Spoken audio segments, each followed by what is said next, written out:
जिस तरह से बिहार में जो है विधानसभा का चुनाव नज़दीक आ रहा है, तो तमाम पार्टी के नेता जो है अब अलग अलग विधानसभा में जाकर कार्यक्रम कर रहे हैं, लोगों को जो है अपने पार्टी को वोट करने के लिए अपील कर रहे हैं। उसी क्रम में जो है खबर है सहरसा विधानसभा क्षेत्र से, बता दें कि प्रखंड कांग्रेस कमेटी के अध्यक्ष चमकलाल यादव के आवास पर जो है अखिल भारतीय कांग्रेस कमेटी के राष्ट्रीय सचिव शाहनवाज आलम जो है आए हुए थे।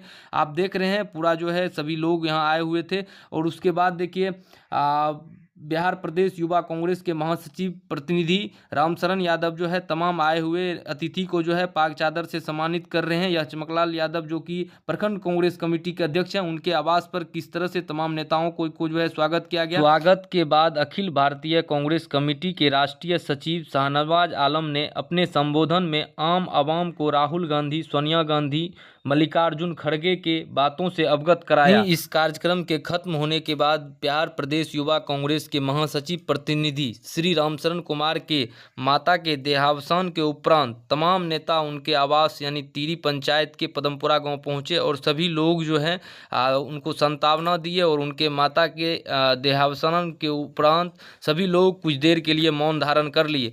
और उनके बाद सुनिए क्या कुछ बोल रहे हैं शाहनवाज आलम साहब।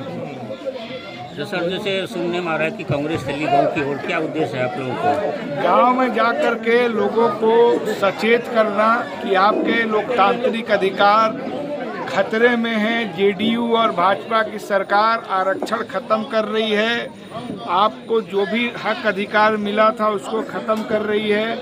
यहाँ पर वृद्धा पेंशन 400 रुपया मिल रहा है, जबकि कर्नाटक में और जहाँ कांग्रेस की अभी जो हरियाणा में जो चुनाव हुआ था उसके घोषणा पत्र में हम लोगों ने कहा था कि हम 5,000 रुपया देंगे। ये जो मिड डे में जो खाना बनाती हैं महिलाएं, उनको रोज 50 रुपया मिल रहा है, कर्नाटक में उनको 250 रुपया मिल रहा है। तो ये सब बात बताने के लिए हम लोग आए हैं, समझाने आए हैं कि लोग फिर से कांग्रेस की तरफ लौटें। अब आज ही अखबार में छपा है कि 17,500 करोड़ रुपया मनरेगा के जो मजदूर हैं उनका पैसा जेडीयू और भाजपा सरकार उनको नहीं दे रही। पैसा का कभी तो है नहीं, आखिर पैसा था तभी तो जो मोदी जी के मित्र लोग थे लेके भागे हैं। तो ये पैसा जिसको मिलना चाहिए उसको नहीं मिल रहा है, ये बात हम लोग यहाँ पे लोगों को समझाने आए हैं। तो सहरसा विधानसभा में पहले जो था कांग्रेस बहुत दिनों तक अपना रुतबा चलाया है, क्या आपको लगता है कि फिर से वापस हो पाएगा? और क्या, समय बदलता है। राहुल गांधी जी की जो अभी यात्रा थी उसके बाद माहौल बदला है। ख़ासतौर से जो कमज़ोर तबकों के लोग हैं जिनको कांग्रेस ने बहुत अवसर दिया आगे बढ़ने के लिए, बहुत सारे उनके लिए पॉलिसीज़ बनाए, वो सब लोग हम लोगों के साथ जुड़ रहे हैं। जो अलग अलग समुदायों के लोग हैं, अब जैसे ब्राह्मण समुदाय है, आखिरी मुख्यमंत्री ब्राह्मण समुदाय का कांग्रेस ने बनाया, आखिरी दलित मुख्यमंत्री कांग्रेस ने बनाया, आखिरी मुसलमान मुख्यमंत्री कांग्रेस ने बनाया, आखिरी भूमिहार मुख्यमंत्री, आखिरी क्षत्रिय मुख्यमंत्री, आखिरी कायस्थ मुख्यमंत्री कांग्रेस ने बनाया। तो सब लोग कांग्रेस के साथ जुड़ रहे हैं और माना ये एक आम धारणा बन रही है कि ये सरकार जाने वाली है, इंडिया गठबंधन की सरकार आई। क्या लगता है सर, अब की बार जो है बिहार में कांग्रेस अकेले आ रही है कि कोई गठबंधन साथ चुनाव लड़ रही है? कांग्रेस का गठबंधन जब होगा तो आप सब लोग को बताया जाएगा। इंडिया गठबंधन सबके उसमें तो और भी कई दल हैं, हम लोग सब साथ लड़ेंगे। और मेन चीज ये है कि हमारा गठबंधन जनता के साथ है। जनता का गठबंधन कांग्रेस के साथ है और हम लोग को लगता है कि बिहार की जनता तैयार है कि पिछले 20 साल से जो सरकार चल रही है पलटू राम जी की, इनसे मुक्ति पाया जाए।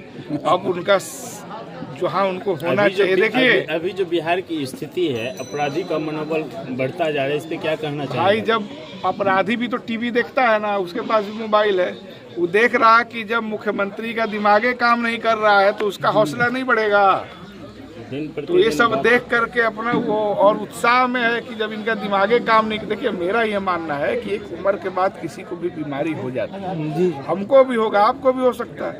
अटल बिहारी वाजपेयी जी की एक बात है जो उन्होंने खुद कहा था कि उनका किडनी खराब था और राजीव गांधी जी ने उनको इलाज कराने के लिए अमेरिका भेजा था, जबकि कांग्रेस और बीजेपी का कभी गठबंधन नहीं था। तो क्या ये मोदी जी की जिम्मेदारी नहीं है कि अपने गठबंधन के एक बड़े सहयोगी, एक देश के सीनियर नेता का इलाज कराएं?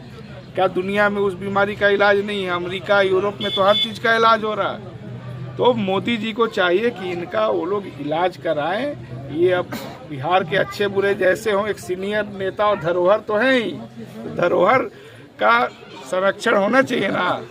कन्हैया कुमार बिहार में नया यात्रा पेश पे हाँ, सब देखिए, पूरा ये जो यात्रा जैसे चलेगी, युवाओं में उत्साह है, युवा चाह रहे हैं कि बदलाव हो, और आपको जैसे ही यात्रा यहाँ पे आएगी इस बदलाव की इच्छा लोगों में यहाँ पर भी जागृत होगी। और इसीलिए मुझे लगता है, अभी हमारे अध्यक्ष जी बता रहे थे कि बहुत अच्छी तैयारी यहाँ पे है, उसका बहुत अच्छा स्वागत होने जा रहा है।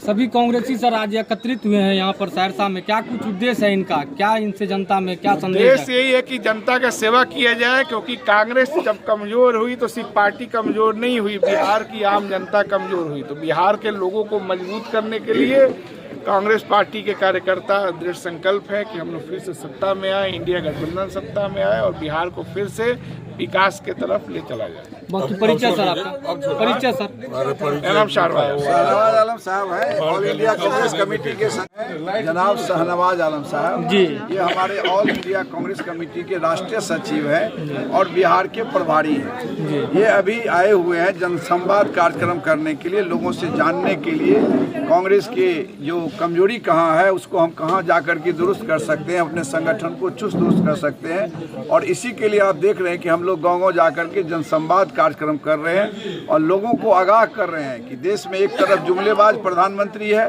दूसरे तरफ लाचार और बीमार मुख्यमंत्री है। जनता बदहाल है, भ्रष्टाचार का बोलबाला है, थाना हो, अंचल हो, ब्लॉक हो, चारों बगल लूटम लूट है। और मोदी जी अपने मित्र को, जिस आंदोलन को, जिस उद्देश्य को, लोकतंत्र और संविधान की रक्षा के लिए राहुल गांधी जी लगातार प्रयास कर रहे हैं, लोगों से अपील कर रहे हैं कि राहुल गांधी जी के संघर्ष को संविधान बचाने के लिए मजबूती दें।